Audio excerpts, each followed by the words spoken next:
हम middle class लोग, मध्यम वर्गीय लोग सपने बहुत देखते हैं, मेहनत भी करते हैं,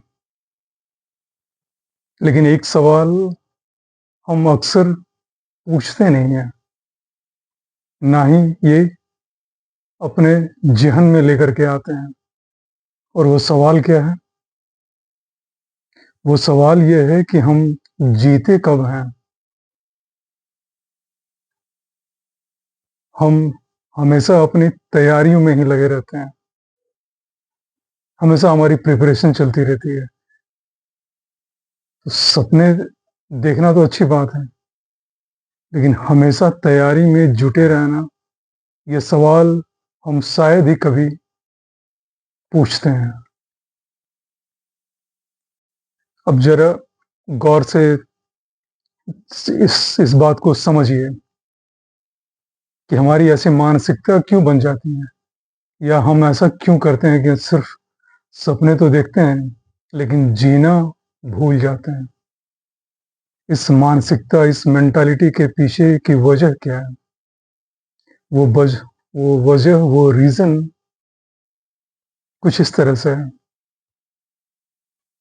हमें बचपन से सिखाया जाता है, हमारी जो परवरिश होती है, बचपन से ही हमें ये बातें सिखाई जाती हैं, बताई जाती हैं कि अभी पढ़ाई कर लो, यहाँ तक तो ठीक है। बाद में एन्जॉय कर लेना, ये भी ठीक है। इसमें भी कोई डिस्प्यूट नहीं, कोई विवाद नहीं है, किसी तरह का कोई सवाल करने जैसी बात नहीं।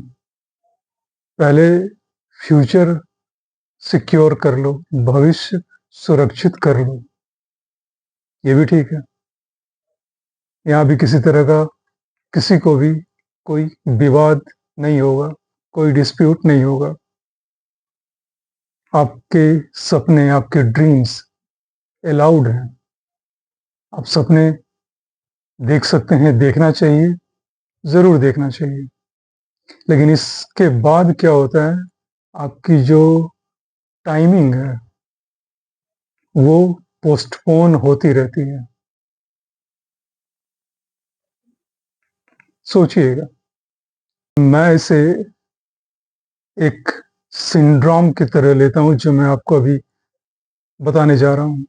इसको मैं कहता हूँ आफ्टर दिस सिंड्रोम, इसके बाद का जीवन। अब ऐसा मैं क्यों कह रहा हूँ?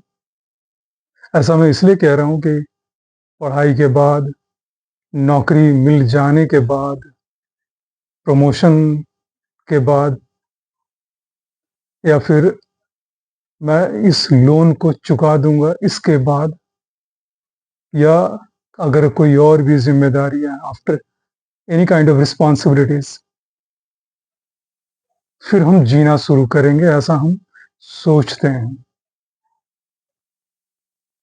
तो इसलिए इन सब को मैंने एक नाम दिया हुआ है, और इसका नाम मैंने इसीलिए रखा है आफ्टर दिस सिंड्रोम, इसके बाद का जीवन। अगर आप थोड़ा सा इस पे ध्यान दें, तो आपको ऐसा लगेगा कि आपका लाइफ एक प्रतीक्षालय मुझे एकदम से रेलवे प्रतीक्षालय याद आ गया, वेटिंग रूम। हिंदी बोलना थोड़ा सा क्लिष्ट लगता है, प्रतीक्षालय, वेटिंग रूम। तो लाइफ आपकी वेटिंग रूम बन जाती है, आप वेट करते रह जाते हैं, प्लानिंग ही करते रह जाते हैं, और पूरी जिंदगी इस प्लानिंग में ही निकल जाती है। अब ये एक नेचुरल क्वेश्चन आपके दिमाग में आएगा, सबके दिमाग में आएगा, कि फिर हम इसे देखते क्यों नहीं? Why we don't notice it? Because nothing looks wrong. हम इसे इसलिए नहीं देखते क्योंकि हमें कुछ इसमें गलत दिखता ही नहीं, हमें कुछ ऐसा गलत लगता ही नहीं। क्यों नहीं लगता? क्योंकि हम ये मानते हैं वी आर रिस्पॉन्सिबल, हम जिम्मेदार हैं, वी आर स्टेबल, हम स्थिर हैं। और इन सब के बीच में कहीं ना कहीं हम जीवन जीना बंद कर देते हैं। Somewhere we stop feeling life. जिंदगी को महसूस करना ही हम बंद कर देते हैं। और आप जानते हैं इसका इसका इमोशनल कॉस्ट, भावनात्मक लागत किस तरह से आता है। हमारे जो ड्रीम्स हैं, जो सपने हैं, वो एक चेकलिस्ट की तरह बन जाते हैं। चेकलिस्ट मतलब 5 चीजें हमने लिखी, उसमें फर्स्ट पूरा हो गया, टिक कर दिया। सेकंड पूरा हुआ, उसे टिक आउट कर दिया। थर्ड पूरा हुआ, टिक कर दिया। इसे कहते हैं चेकलिस्ट। मैं जानता हूं आप लोगों में से बहुत को ये पता होगा, लेकिन फिर भी क्योंकि ये एक संदर्भ में बातें हो रही है, तो मुझे ऐसा लगा कि थोड़ी डिटेल में इसकी बातें की जाए। इसलिए मैंने ये सारी चीजें चेकलिस्ट के लिए बताई हैं। जो हमारा खुशी है, जॉय, आनंद जिसको कहते हैं, वो एक विलासिता की वस्तु बन जाती है। Joy becomes luxury. और जो हैप्पीनेस है, जो खुशी है, जो प्रसन्नता है हमारी, वो कंडीशनल हो जाती है, सशर्त हो जाती है। हम इसको इस बात से जोड़ देते हैं कि अभी नहीं, बाद में। और वो बाद में कब आएगा, ये ऊपर वाले को ही पता है। तो आप सोच रहे होंगे कि ये इतना गंभीर विषय है क्या। आसपास आप जब देखना शुरू करते हैं, जब गौर फरमाना शुरू करते हैं, नोटिस करना शुरू करते हैं, तो आप पाते हैं कि जो मिडिल क्लास, मध्यम वर्गीय लोगों का जीवन है ना, वो दुखी नहीं है। क्योंकि अब तक जो हमने बातें की, उसमें तो सुनने में ऐसा लग रहा है कि जैसे मिडिल क्लास को बहुत सारा दुख है, बहुत प्रॉब्लम है, लेकिन ऐसा है नहीं। Their lifes are not unhappy.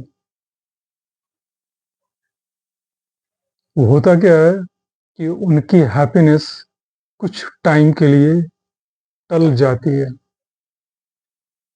They are just postponed. आज नहीं, कल करेंगे, अभी नहीं, बाद में करेंगे। और दूसरी चीज क्या है, जो बहुत ही कॉमन है,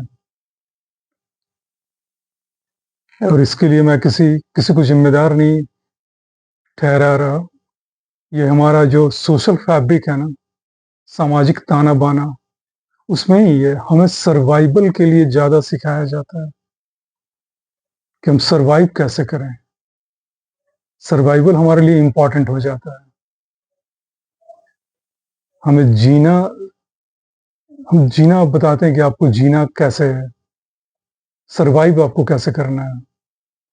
लेकिन हमें कोई ये नहीं सिखाता, कोई ये नहीं बताता कि हमें वर्तमान में कैसे जीना है। We don't know presence. पढ़ते हम भी हैं, सुनते हम भी हैं, बहुत जगह से आपको ज्ञान ज्ञान मिलेगा कि हमें वर्तमान में जीना चाहिए, we should be in present. लेकिन हम ये कर नहीं पाते हैं, क्योंकि हमारी जो मानसिकता बन गई है, वो, जैसा कि मैंने बताया आपको, बहुत सारे इसके कारण हैं। तो हम सर्वाइवल पे ज़्यादा फोकस करते हैं। सर्वाइव हो जाएं, बहुत है।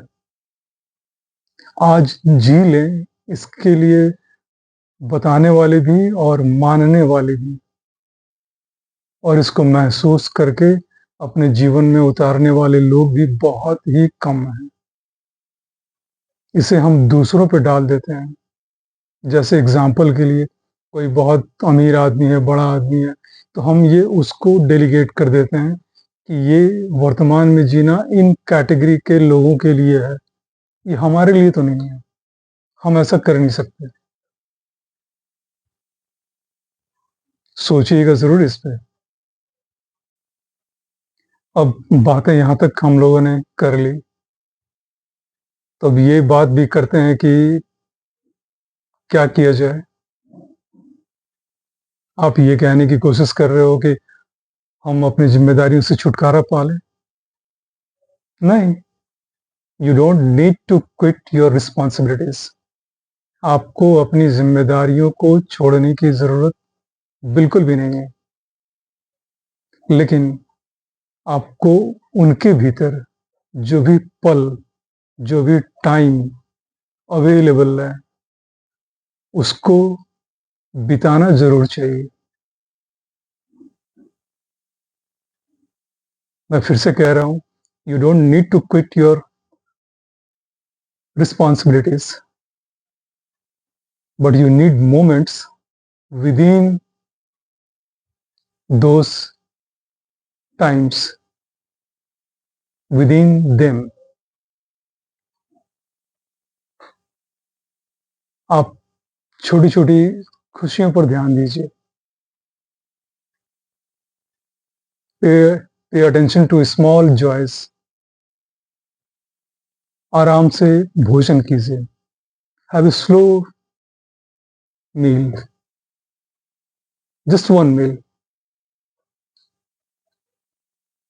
जल्दीबाजी किए बिना बात कीजिए।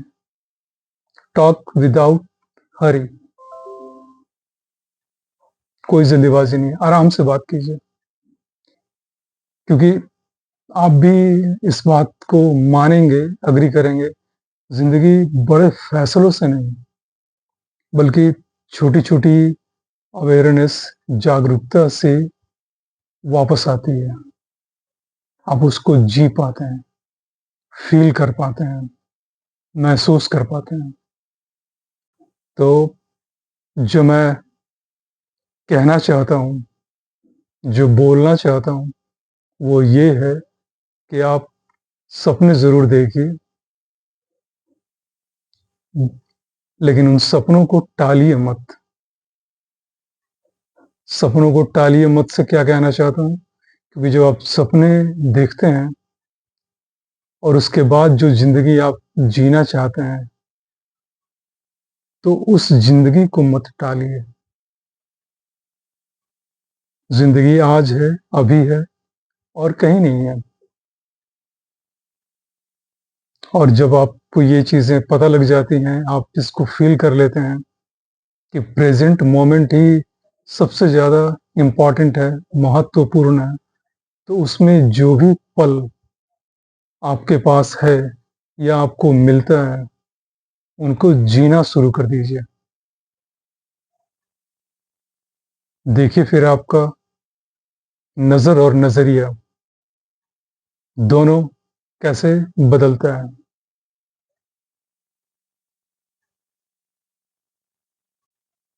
अगर आपने ये वीडियो यहाँ तक देखा है, तो मैं उम्मीद कर सकता हूँ कि आपको अगर इसमें से कुछ ले जाने के लिए ना भी मिला हो, 1 सेकंड के लिए मैं मान लेता हूँ, तो भी आप मेरी बातों से रिलेट तो ज़रूर कर पाएँगे और आप एग्री करेंगे कि जो कुछ भी मैंने इसमें शेयर किया है, वो एक तथ्य है, वो एक सच है।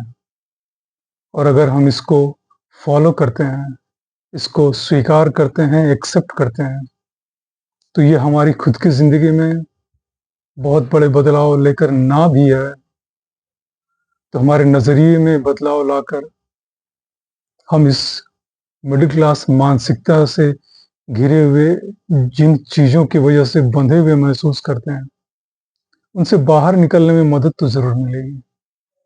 ऐसा मुझे लगता है, ऐसा मेरा मानना है और ऐसा मेरा विश्वास भी है। मैं इस चैनल पे इस तरह के कंटेंट लाता रहता हूँ जिन्हें आजकल लाइफ स्किल कहा जा रहा है, वो भी आपको देखने को मिलेगा। ट्रैवल मेरा फेवरेट ऑप्शन है। जब भी मुझे टाइम मिलता है मैं ट्रैवल करता हूँ, वो भी आपसे शेयर करता रहूँगा। और स्पिरिचुअलिज्म, आध्यात्मिकता के बारे में जो कुछ मुझे समझ आता है वो मैं आपसे साझा करता रहूँगा। तो जुड़े रहिए इस चैनल से। और अगर आपको पसंद आया हो ये वीडियो, अच्छा लगा हो, तो लाइक कीजिएगा, शेयर कीजिएगा और सब्सक्राइब तो ज़रूर कीजिएगा। See you in the next video with the next topic, such kind of topics.